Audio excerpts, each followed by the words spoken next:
Okay, so here's the Psednocnemis brachyramosa, and if you look in the bottom right hand corner, you could see the edge of a burrow right there with the webbing and the plant. The spider is right there, just below the surface of that plant.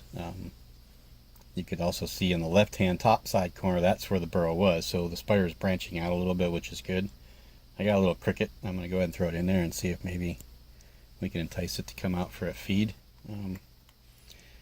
Now this is a spider I never heard about before. Never saw pictures of it. Didn't really see many videos of it. I did come across it a while back and just kind of wrote it off because I just didn't see them. Now I see everywhere. People have these everywhere. So there must have been some really successful breedings of these. I'll tell you a little bit about them, what I've been told about. Oh, there it is. About the people that have kept them from slings to adulthood. They are very quick. They are a generally 85% fossorial species, so you don't see them out very much. They will web, as you can see. This one has started to get a little bit bolder. I'm assuming that it molted. I don't see a molt, but I'm assuming that's what happened. Again, it's an old world species from Malaysia. The Malaysian blue femur is the common name. They do get blue, more blue in the legs than they do really anywhere else. Not blue, so kind of like a smoky blue, I guess, a grayish blue. They grow extremely slow. Okay, they're not a fast growing species, so it's one of those ones that it's a flash spider. You see, this is what I call it. A flash spider is something that is eye striking as an adult. So you're looking through YouTube videos, or you're looking on the boards. I think he's got it all the way down inside there now. You're looking on the boards and you see this beautiful spider, and like, oh, I gotta have one, I gotta have one, I gotta have one, and then you buy one and you order it. Well, you can't find a lot of information on them, so you're like, oh, how bad can it be? Then when you get it, if you're not a diehard, again, some people keep them because they really love the spiders. Some people keep them because they like seeing them feed. Some people keep them so that it's like, ooh, look, he's cool because he's got spiders kind of deal. Those are the people that are going to get bored with this kind of a species very quickly. They need to be sprayed down every now and then. They need to have it a little bit moist. Again, Malaysia is a very wet country, a lot of rain, so they're used to moisture.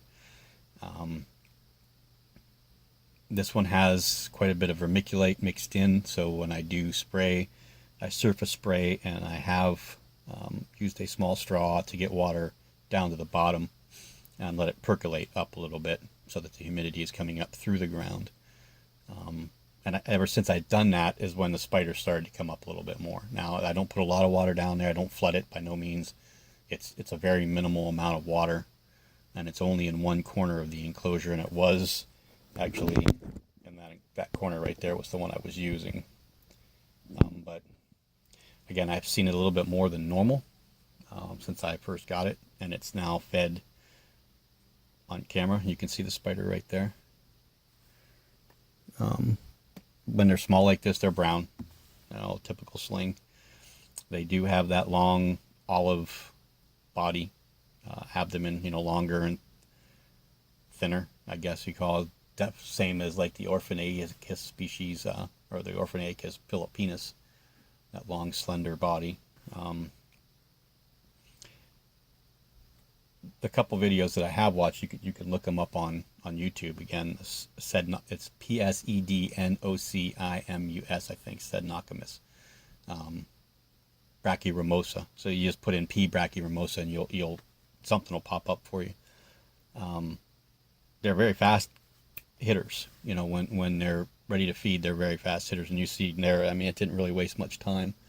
It did get it and bring it down pretty quickly. So,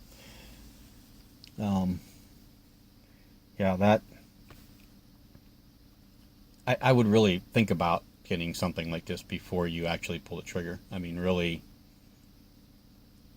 there's going to be some time commitment with these ones. You know, it's not like I will say like the H. gigas. I have an H. giga sling coming, 1.5 inch roughly, and I've been watching some videos and I've done a lot of reading on them, and I found that, you know, a lot of the information out there is false, but they grow extremely fast. Tom Moran's videos, I've watched his videos on the gigas where he got them in as 1 inch, and the first year they grew to 3 inches like that. I mean, it's like, you know, like lightning, and they do get big, 7.5, 8, 9 inches. They're a big spider.